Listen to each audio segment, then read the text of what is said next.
क्षेत्रीय राज्य पंजाब एवं मैसूर।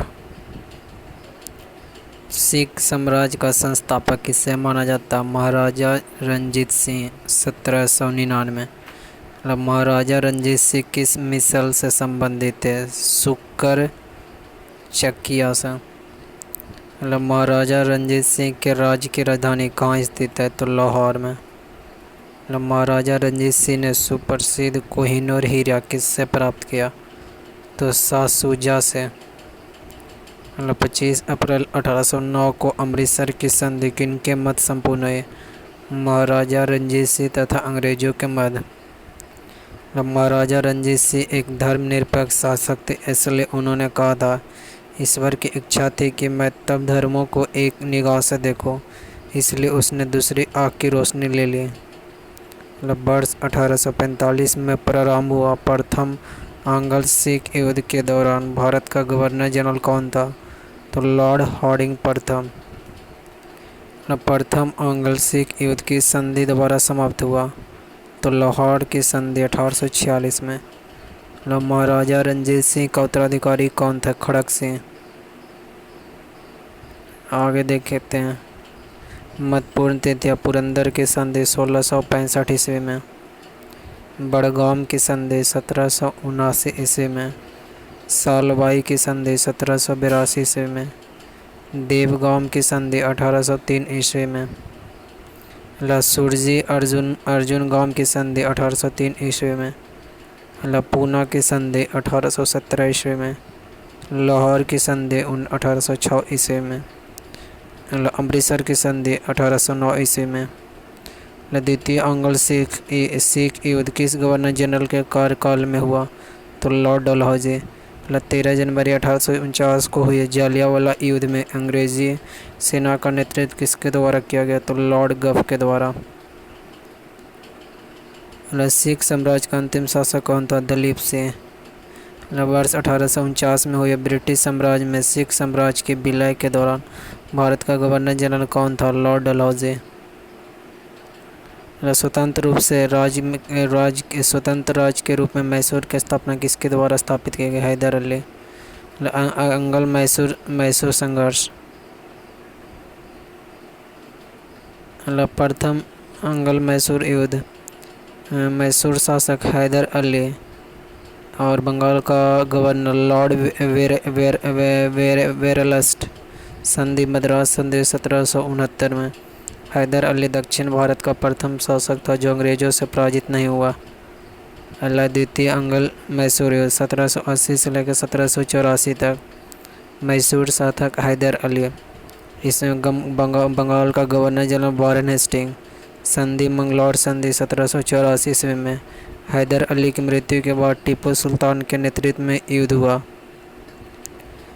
तृतीय आंग्ल मैसूर युद्ध 1790 से 92 में। टीपू सुल्तान मैसूर शासक, बंगाल का गवर्नर लॉर्ड कॉर्नवालिस। संधि श्रीरंगपट्टनम संधि 1792 में। टीपू सुल्तान की स्थिति कमजोर हो गई। चतुर्थ आंग्ल मैसूर युद्ध 1799 में। टीपू सुल्तान मैसूर शासक, बंगाल का गवर्नर लॉर्ड वेलेस्ली। संधि मैसूर सहायक संधि। टीपू सुल्तान की मृत्यु। मैसूर में पुनः वाडियार वंश की स्थापना। अंग्रेज़ों ने वाडियार वंश के शासक से सहायक संधि की। सिख साम्राज्य के महाराजा रंजीत सिंह की तुलना फ्रांसीस यात्री विक्टर जाकोमाया ने नेपोलियन से की थी। ब्रिटिश राजनीतिक एवं प्रशासनिक नीतियाँ। अंग्रेजों का भारत पर वास्तविक राजनीतिक नियंत्रण कब प्रारंभ हुआ? इलाहाबाद की संधि से वर्ष 1765 में। बंगाल में द्वैत शासन किसके द्वारा लागू किया गया? लॉर्ड क्लाइव के द्वारा। वर्ष 1772 में किस गवर्नर ने द्वैत शासन को समाप्त कर दिया? तो वारेन हेस्टिंग को। भारत में न्यायिक सेवा का जन्मदाता किसे माना जाता है? वारेन हेस्टिंग को। वारेन हेस्टिंग के कार्यकाल में रेगुलेटिंग एक्ट 1773 के अंतर्गत वर्ष 1774 में कलकत्ता में सुप्रीम कोर्ट की स्थापना की गई। इसके प्रथम प्रमुख न्यायाधीश सर एलिजा इम्पे थे। भारत में पुलिस सेवा एवं सिविल सेवा का जन्मदाता किसे माना जाता है? लॉर्ड कॉर्नवालिस को। वर्ष 1863 में प्रथम भारतीय ICS अधिकारी बनने का गौरव किसे प्राप्त हुआ? सत्येंद्र नाथ टैगोर। ब्रिटिश भारत में लोक सेवा संबंधी आयोग एचिसन आयोग 1886 ईस्वी में लॉर्ड डफरिन के द्वारा गवर्नर जनरल। राइसलिंगटन आयोग 1912 में। लॉर्ड हार्डिंग द्वितीय। ली आयोग 1923 में। Lord reading. भारत सरकार अधिनियम 1935 के अंतर्गत संघीय लोक सेवा आयोग का गठन का प्रावधान किस आयोग के सुझाव पर किया गया? ली आयोग को। भूमि सुधार के उद्देश्य से भारत में स्थायी बंदोबस्त प्रणाली किसके द्वारा लागू की गई? लॉर्ड कॉर्नवालिस के द्वारा। अगला, भारत में साम्राज्य विस्तार के उद्देश्य से सहायक संधि प्रणाली की शुरुआत किसके द्वारा की? लॉर्ड वेलेस्ली के द्वारा। सहायक संधि स्वीकार करने वाला प्रथम राज्य कौन था? तो हैदराबाद 1798 में। व्यापकता का सिद्धांत या राज हड़प नीति को किसके द्वारा लागू किया गया? लॉर्ड डलहौजी के द्वारा। अगला, राज हड़प नीति में कहा गया कि ऐसे राज्य जिनका निर्माण अंग्रेजों के सहयोग से हुआ उन्हें राज्य के उत्तराधिकारी के लिए गोद लेने का अधिकार नहीं प्राप्त होगा। किस रिपोर्ट के आधार पर डलहौजी ने अवध का अधिग्रहण किया? ऑट्रम्स रिपोर्ट। व्यापकता सिद्धांत के अंतर्गत अधिग्रहित किए गए राज्य सतारा वर्ष 1848 में। जैतपुर 1849 में। संबलपुर 1849 में। बघाट 1850 में। उदयपुर 1852 में। झांसी 1853 में। नागपुर 1854 में। अवध 1856 में। चतुराईपुर निष्क्रियता की नीति किसने से संबंधित है? जॉन लेरॉन से। किस गवर्नर जनरल के कार्यकाल में भारत पर ईस्ट इंडिया कंपनी का शासन समाप्त हुआ? Lord Canning. वर्ष 1861 में भारतीय दंड संहिता किसके कार्यकाल में निर्मित की गई? लॉर्ड कैनिंग के। राज उपाधि अधिनियम 1876 पारित करके महारानी विक्टोरिया को केसर हिंद की उपाधि प्रदान की गई। लॉर्ड लिटन के कार्यकाल में किस अकाल आयोग का गठन किया गया? स्ट्रेची आयोग 1880 ईस्वी में। भारत का प्रथम अकाल आयोग। भारत में स्थायी स्वराज शासन का जनक किसे माना जाता है? तो लॉर्ड रिपन को। ब्रिटिश काल में विभिन्न क्षेत्रों पर अधिकार नेपाल 1816 में लॉर्ड हेस्टिंग के द्वारा। सिंध 1843 में लॉर्ड एलनबरो के द्वारा। भूटान 1865 में लॉर्ड लॉरेंस के द्वारा। और बर्मा 1885 में लॉर्ड डफरिन के द्वारा। आगे देखते हैं कि 1849 इसमें ब्रिटिश शासन में पंजाब का विलय हुआ। उस समय डलहौजी 1848 से लेकर 1856 ईस्वी तक भारत का गवर्नर जनरल था। 1848 से लेकर 1856 में। ब्रिटिश शासन का भारतीय अर्थव्यवस्था पर प्रभाव। तो धन निष्कासन के सिद्धांत का प्रतिपादन किसने किया? दादाभाई नौरोजी। वर्ष 1892 में लिबरल पार्टी के टिकट पर ब्रिटिश हाउस ऑफ कॉमन्स से चुने जाने वाले पहले भारतीय कौन थे? दादाभाई नौरोजी। अगला, poverty and the un British rule in India नामक पुस्तक किसने लिखी? दादाभाई नौरोजी ने। अगला, यह विचार किसने दिया कि भारत में ब्रिटिश आर्थिक नीति घिनौनी है? कार्ल मार्क्स ने। औपनिवेशिक अर्थव्यवस्था की सर्वश्रेष्ठ पुस्तक इंडिका टुडे के लेखक कौन है? रजनी पाम दत्त। रजनी पाम। वर्ष 1907 में टिस्को की स्थापना किसके द्वारा की गई? जे.एन. टाटा। कुटीर उद्योगों के विकास हेतु ऑल इंडिया स्पेंसर्स एसोसिएशन की स्थापना किसके द्वारा की? महात्मा गांधी के द्वारा। वर्ष 1854 में बॉम्बे शिपिंग एवं वीविंग कंपनी की सूती वस्त्र की फैक्ट्री किसके द्वारा स्थापित की गई? कॉबसजी डावर के द्वारा। कॉबसजी। वर्ष 1855 में भारत का प्रथम जूट मिल कहाँ स्थापित किया गया? श्रीरामपुर, पश्चिम बंगाल। भारत का प्रथम चाय बागान कब स्थापित किया गया? 1833 ईस्वी में। प्रसिद्ध इतिहासकार के.एम. पनिक्कर ने 1765 से 1772 ईस्वी के काल को डाकू राजा कहा। प्रमुख कृषि पद्धतियाँ 3 कठिया प्रथा। विशेषतः इस प्रथा के अंतर्गत चंपारण बिहार के किसानों को अपने अंग्रेज बागान मालिकों के अनुबंध पर अपनी भूमि के 30/20 भाग पर नील की खेती करना अनिवार्य होता था। ददनी प्रथा। इस प्रथा के अंतर्गत ब्रिटिश व्यापारियों भारतीय उत्पादकों, कारीगरों, शिल्पियों आदि से निर्मित माल प्राप्त करने के लिए अग्रिम अथवा पेशवी के रूप में धन देते थे। आगे पॉइंट है, ब्रिटिश कालीन भू राजस्व व्यवस्था। पहला, स्थायी बंदोबस्त जमींदारी व्यवस्था। रैयतवाड़ी व्यवस्था। महालवाड़ी। स्थायी बंदोबस्त जमींदारी व्यवस्था लॉर्ड कॉर्नवालिस 1793 में।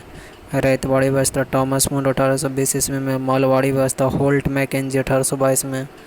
स्थायी व्यवस्था जमींदारी व्यवस्था बिहार, बंगाल, उड़ीसा, उत्तर प्रदेश, बनारस, उत्तरी कर्नाटक। रैयतवाड़ी व्यवस्था मुंबई, मद्रास, असम। समस्त ब्रिटिश भारत का 51%। और ये का समस्त ब्रिटिश भारत का 19%। इसमें उत्तर प्रदेश, मध्य प्रदेश, पंजाब, महलवाड़ी व्यवस्था, समस्त ब्रिटिश भारत का 30%। इसमें कि भूमि का मालिक किसान, भूमि अधिग्रहण सदैव के लिए जमींदारों को, इसमें भूमि पर गांव का अधिकार। इसमें क्या, ब्रिटिश सरकार को राजस्व देने के लिए जिम्मेदारी जमींदार की। इसमें ब्रिटिश सरकार को राजस्व देने के लिए जिम्मेदार किसान के। ब्रिटिश सरकार को राजस्व देने की जिम्मेदारी समस्त गांवों के मुखिया के। इसमें कर का 33 से 35%, कर की दर 60% तक। मतलब प्रभाव क्या, पारंपरिक अर्थव्यवस्था का विघटन, कृषकों की दरिद्रता, कृषि में ठहराव तथा अवनति। मतलब पुराने जमींदारों का उन्मूलन तथा नए जमींदारों को उदय, कृषि का वाणिज्यीकरण। मतलब वह कौन सा भू राजस्व व्यवस्था थी जो सर्वाधिक ब्रिटिश क्षेत्रों पर लागू की गई, रैयतवाड़ी। स्थायी बंदोबस्त का सिद्धांत किससे संबंधित है, भू राजस्व के निर्धारण से। भारत में रेलवे का जनक, लॉर्ड डलहौजी को भारत का रेलवे का जनक माना जाता है। लॉर्ड डलहौजी के प्रयत्नों के कारण महाराष्ट्र में सन 1853 में बम्बई से थाने तक प्रथम रेल चलाई गई। गवर्नर जनरल वारेन हेस्टिंग ने इजारदारी प्रथा, फार्मिंग सिस्टम का प्रारंभ भू राजस्व की वसूली के लिए किया गया। सन 1857 की क्रांति, सन 1857 की क्रांति सर्वप्रथम कहाँ से प्रारंभ हुई, मेरठ से 10 मई 1857 को। 34वें रेजिमेंट के सिपाही मंगल पांडे ने किस स्थान पर विद्रोह किया, बैरकपुर, पश्चिम बंगाल।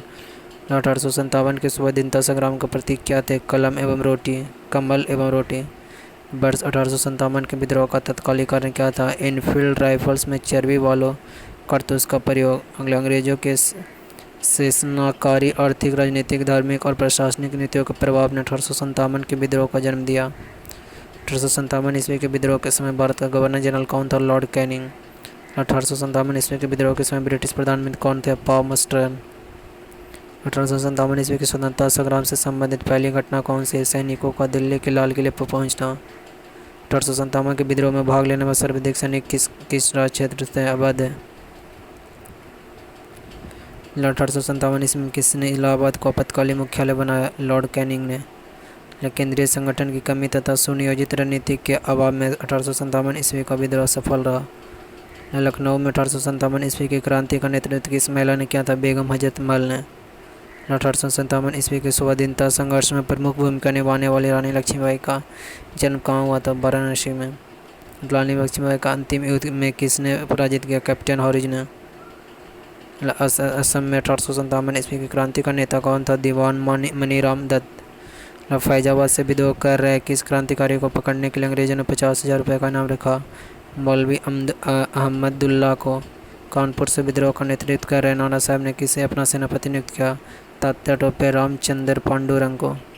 1857 के विद्रोह के दौरान मुगल बादशाह बहादुर शाह जफर ने किसे अपना सेनापति नियुक्त किया गया, बख्त खां को। 1857 ईस्वी के विद्रोह के प्रमुख केंद्र में प्रमुख विद्रोही नेता, पहला दिल्ली के बहादुर शाह, दो बख्त खां। सैन्य नेतृत्व 11 मई 1857 को दमनकर्ता निकलसन एवं हडसन। लखनऊ, बेगम हजरत महल एवं बिरजिस कादिर। विद्रोह 4 जून 1857 को दमनकर्ता कॉलिन कैंपबेल। झांसी, ग्वालियर, रानी लक्ष्मीबाई, तात्या टोपे। विद्रोही नेता 4 जून 1857 को जनरल हॉरूज। कानपुर के विद्रोही नेता नाना साहब, तात्या टोपे। सैन्य नेतृत्व अगला विद्रोही तिथि 5 जून 1857 को दमनकर्ता कॉलिन कैंपबेल। इलाहाबाद, लियाकत अली। विद्रोह तिथि 6 जून 1857 को दमनकर्ता कर्नल लील। फैज़ाबाद को मौलवी अहमदुल्ला। विद्रोही नेता जून 1857 को दमनकर्ता कर्नल नील।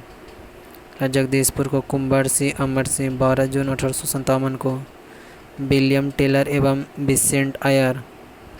बरेली के खान बहादुर का विद्रोही नेता जून 1857 को विसेंट आयर। दमनकर्ता फतेहपुर को अजीमुल्ला। विद्रोह तिथि 1857 को द जनरल रेनॉल्ड। 1857 के विद्रोह के समय मुगल शासक बहादुर शाह जफर थे। इन्होंने इस विद्रोह का अखिल भारतीय नेता माना गया। चैनल को सब्सक्राइब करें।